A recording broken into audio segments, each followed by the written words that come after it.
Welcome to MH max channel. 10ஆம் வகுப்பு 3வது சாப்டர் பயிற்சி 3.1ல 4வது சம் தான் பார்க்க போறோம். கொஸ்டின் பாருங்க. ஒரு மூவிலக்க எண்ணில் இலக்கங்களின் கூடுதல் 11. 3 இலக்க எண் எடுத்துக்கிறோம். அதனுடைய இலக்கங்களினுடைய கூடுதல் 11. இலக்கங்களை இடமிருந்து வலமாக வரிசை மாற்றினால் புதிய எண் பழைய எண்ணின் 5 மடங்கை விட 46 அதிகம். சரிங்க. இலக்கங்களை இடம் மாத்திரம் எப்படின்னா, வரிசை இடமிருந்து வலமாக வரிசை மாற்றினால் புதிய எண் வரக்கூடிய புதிய எண் பழைய எண்ணின் 5 மடங்கை விட 46 அதிகம். சரிங்களா. 10ஆம் இட இலக்கத்தின் இரு மடங்கோடு 10ஆம் இட இலக்கத்தின் இரு மடங்கோடு 100ஆம் இட இலக்கத்தை கூட்டினால் 1ஆம் இட இலக்கம் கிடைக்கும் எனில் அந்த மூவிலக்க எண்ணை காண்க அப்படின்னு கொடுத்துருக்காங்க. சரிங்களா. இப்ப பார்க்கலாம் பாருங்க. மூவிலக்க என்னன்னு கொடுத்துருக்காங்க. மூவிலக்க எண்ணில் 100ஆம் இலக்கம் அந்த இலக்கம் எக்ஸ், 10ஆம் இட இலக்கம் ஒய், 1ஆம் இட இலக்கம் 100. அப்புறம் அந்த நம்பர் எப்படி இருக்கும் அப்படின்னா, அந்த எண் 100x 10y z, அதாவது 1z அப்படிங்கறத zன்னு வச்சுக்கலாம். சரிங்களா. அந்த எண் எப்படி இருக்கும்? 100x 10y plus z. இது 1ஆம் இடம், 10ஆம் இடம், 100ஆம் இடம். அது அப்படிதான் இருக்கும். சரிங்களா. இப்ப இலக்கங்களை இடமாற்றினால்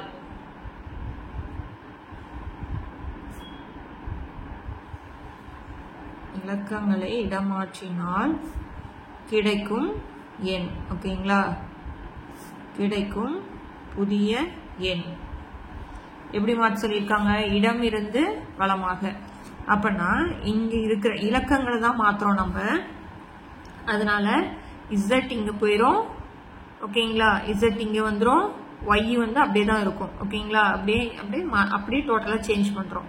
அப்பனா 100z 10y plus x 1ஆம் இலக்கத்துக்கு போயிருது. அப்படியே மாத்திரம் z y x அப்படின்னு மாத்திரம். அப்படின்னா இப்படி மாறிடுங்களா. இப்ப இந்த நம்பரை அவங்க கொஸ்டின் என்ன கேட்டிருக்காங்க? ஒரு மூவிலக்க எண்ணில் இலக்கங்களினுடைய கூடுதல். இலக்கங்கள் என்னது? x y z தானே இலக்கம். இதனுடைய கூடுதல் x plus y plus z equal to என்னன்னு கொடுத்துட்டாங்க? 11ன்னு கொடுத்துருக்காங்க. புக்ல பாருங்க. ஓகேங்களா. 3 இலக்க எண்களுடைய கூடுதல் 11ன்னு கொடுத்துட்டாங்க. அதுக்கு அடுத்தது ரெண்டாவது கிடைக்கக்கூடிய புதிய எண். 100z plus 10y plus x. அது என்னன்னு கொடுத்துருக்காங்கன்னு பாருங்க. கொஸ்டின், இலக்கங்களை இடமிருந்து வலமாக வரிசை மாற்றினால் புதிய எண் பழைய எண்ணின் 5 மடங்கை விட 46 அதிகம். அதிகம் அப்படின்னாலே கூட்டணும். 5 மடங்குனா பெருக்கணும். ஓகேங்களா.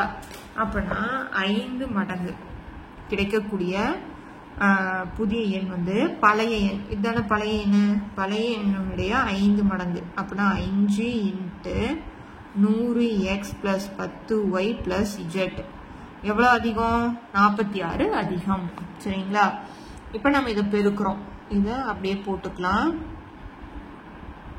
5 பெருக்கணும்னா என்ன வரும்? 500x 5யும் 10யும் பெருக்குனா 50y plus 5z plus 46. இப்போ xyz எல்லாத்தையும் இந்த சைடு கொண்டு வர்றோம். அப்பனா 500x plus 50y plus 5z plus 46. அந்த சைடு வந்தா minus 100z minus 10y minus x. ஓகேங்களா. பாருங்க, இது x, இதுவும் x. 500xல முன்னாடி எதுவுமே இல்லை, 1 இருக்கிறதா அர்த்தமா? 500ல 1 போயிடுச்சுன்னா 449x.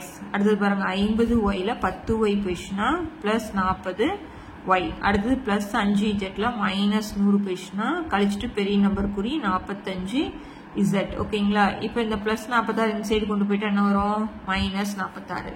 இதை அப்படியே மாற்றி எழுதிக்கிறேன். சமன்பாடு மாதிரி வேணும் இல்லைங்களா. அதனால 95z equal to minus 46. இது ரெண்டாவது சமன்பாடு. ஓகேங்களா. இப்போ அடுத்த கண்டிஷன் என்ன சொல்றாங்க அப்படின்னு பாருங்க. 10ஆம் இட இலக்கத்தின் இரு மடங்கோடு 10ஆம் இலக்கம் நம்ம வச்சுக்கோம், ஒய்ன்னு வச்சிருக்கோமா, அதனுடைய இரு மடங்கோடு 100ஆம் இட இலக்கத்தை கூட்டினால் 1ஆம் இட இலக்கம் கிடைக்கும் அப்படின்னு சொல்லிட்டாங்க. சரிங்களா. 10வது இடம் நம்மளுக்கு ஒய், அதனுடைய இரு மடங்கோட எதை கூட்டணுமா 100வது 100 வந்து நம்மளுக்கு எக்ஸ், அதை கூட்டினா நம்மளுக்கு 1ஆம் இடம் கிடைக்கும். 1ஆம் இடம் நம்மளுக்கு இசட்டா, அப்படின்னா இதை அப்படியே எழுதிக்கலாங்களா, 2y + x = z. அப்படின்னா 3வது வந்து நம்மளுக்கு என்ன வரும், 2y + x, ஓகேங்களா, = z.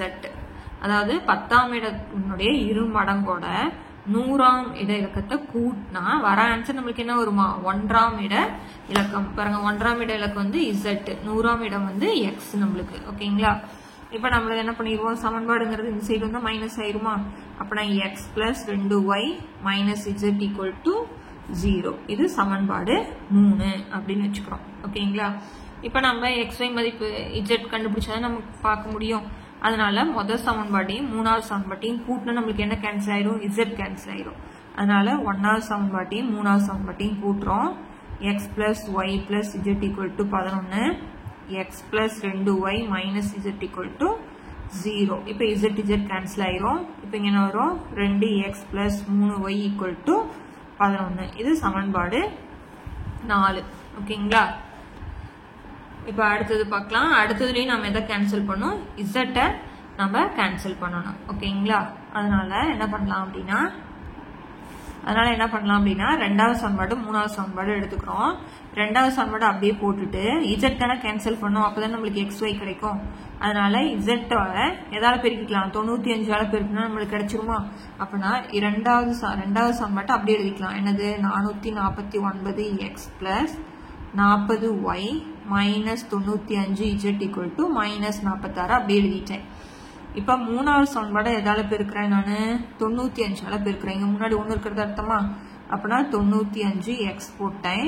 95 ரெண்டையும் பெருக்கிறோம். இன்னொரு 2 10 மீதி 1 9 2 18 1 19, அப்புறம் 190y மைனஸ் இதை பெருக்கிறோம், என்ன வரும் 95z. 0வோட எதை பெருக்கினாலும் நம்மளுக்கு 0. இப்போ நம்ம குறிய மாத்தாலும் கேன்சல் பண்ண முடியும். அப்போ இங்க மைனஸ் பிளஸ் இங்க நம்ம அப்படியே விட்டுறலாம், ஓகேங்களா. 0க்கு நம்மளுக்கு எந்த மதிப்பு போட்டாலும் அதே தான் வரும். இப்போ இதை கேன்சல் பண்ணிடுறோம். 449 பாருங்க, இந்த இடத்துல தப்பு பண்ணியாச்சு. 500ல 1 பேஷன் நம்மளுக்கு 499 நீங்க கண்டுபிடிச்சிருப்பீங்க. அதுதான் கேர்லெஸ்ல போடுறது தான், அதனால கரெக்டா பார்த்து போட்டுக்கோங்க, ஓகேங்களா. இப்போ அடுத்தது பாருங்க, இதை கழிக்கிறோம். 9ல 5 பேஷன் நம்மளுக்கு 4, இங்க x போட்டேன். 9ல 9 பேஷன் 0, இங்க 4 போட்டாச்சு. அடுத்தது பாருங்க, 40 - 190 கழிச்சுட்டு பெரிய நம்பர் குறிதானே போடணும். அப்படின்னா -190ல 40 பேஷனா 150y = -46, ஓகேங்களா. இது சமன்பாடு 5 எடுத்துக்கிறோம். இப்ப அடுத்தது நம்ம சமன்பாடு 4ஐயும் 5ஐயும் டிரைவ் பண்ணுங்களா. அப்புறம் என்ன பண்ணலாம், இப்ப பாருங்க, 3ஓட எதை பெருக்குனா 150 வரும், 3ஓட 50 பெருக்குனா நம்மளுக்கு என்ன வரும், 150 வரும். அப்படின்னா 4வது சமன்பாடு எதால பெருக்கிறேன், நான் 50ஆல பெருக்கிறேன். பாருங்க, இதுல 4வது சமன்பாட்டை நான் எதால பெருக்கிறேன், 50ஆல. இங்க 150 இருக்கு, இங்கேயும் 150 கொண்டு வரோங்கிறதுனால நான் 50ஆல பெருக்கிறேன். 2 50 நம்மளுக்கு 100x + 50ஐயும் 3ஐயும் பெருக்கணும்னா நம்மளுக்கு 150y, 11ஐயும் 5ஐயும் பெருக்கணும்னா 11 5 55, பின்னாடி இருக்கிற 0 போட்டுட்டேன். இப்போ 404x - 150y - 46, ஓகேங்களா. இப்போ இதுல பிளஸும் மைனஸும் நம்மளுக்கு கேன்சல் ஆயிரும். இப்போ இது என்ன வரும், கூட்டினோம்னா 4 0 5 x = இப்போ இதை கழிக்கணும் இல்லையா, மைனஸ் இருக்கிறதுனால. இப்போ போகாது, அதனால இங்க 4 இங்க 10, 10ல 6 பேஷனா 4, 4ல 0 5, ஓகேங்களா. கழிச்சுட்டு பெரிய நம்பர் குறி பிளஸ். இப்போ நம்மளுக்கு x = 504/504. இப்போ xோட மதிப்பு நம்மளுக்கு என்னது, 1. இப்போ xோட மதிப்பு கொண்டு போய் yல பிரதியிட்டோம்னா x = 1 என இதுல பிரதியிடுறோம். சமன்பாடு 4இல் பிரதியிட. அப்படின்னா 2x + 3y = 11ல பிரதியிடுறேன். 2 × 1 3y = 11, 2 + 3y = 11, 3y = 11 plus அந்த சைடு வந்தா மைனஸ், 3y = 9, y = 9/3.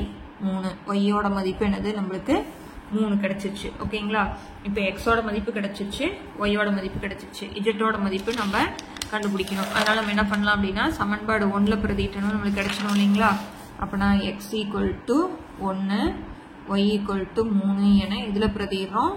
1ல் பிரதிடுற x plus y plus z equal to 11. எக்ஸோட மதிப்பு 1, ஒய்யோட மதிப்பு 3. அப்போனா 4 plus z equal to 11. Z equal to 11 minus 4. அப்போனா இஜெட்டோட மதிப்பு நம்மளுக்கு 7. ஓகேங்களா? இப்போ அந்த 3 நம்பரையும் நம்ம என்ன பண்ணணும்? கண்டுபிடிக்கணும். நம்மளுக்கு தெரியும் இலக்கங்கள் வந்து நம்ம என்ன நினைச்சுக்கிறோம்? 100 எக்ஸ். ஓகேங்களா? அந்த மூவிலக்க எண் வந்து என்னது? மூவிலக்க எண் வந்து 100x 10y பிளஸ் இஜெட் அப்படின்னு தானே கொடுத்துருக்கோம். 100 இன்ட்டு எக்ஸோட மதிப்பு நம்மளுக்கு தெரியும் 1 இன்ட்டு 1, 10 இன்ட்டு ஒய்யோட மதிப்பு நம்மளுக்கு தெரியும் 3, இசட்டோட மதிப்பு 7. 1ஓட பெருக்குனா அதே தான் வரும். 3 30 பிளஸ் 7, 100 பிளஸ் 30 பிளஸ் 7 இதில் என்ன வரும்? 137. அந்த மூவிலக்க எண் வந்து நம்மளுக்கு என்னது? 137. ஓகேங்களா? அவ்வளோதான் சம்ம. ஒரு தடவைக்கு 2 தடவை பாருங்கள், ஈஸியாக புரிஞ்சிடும். தேங்க்யூ.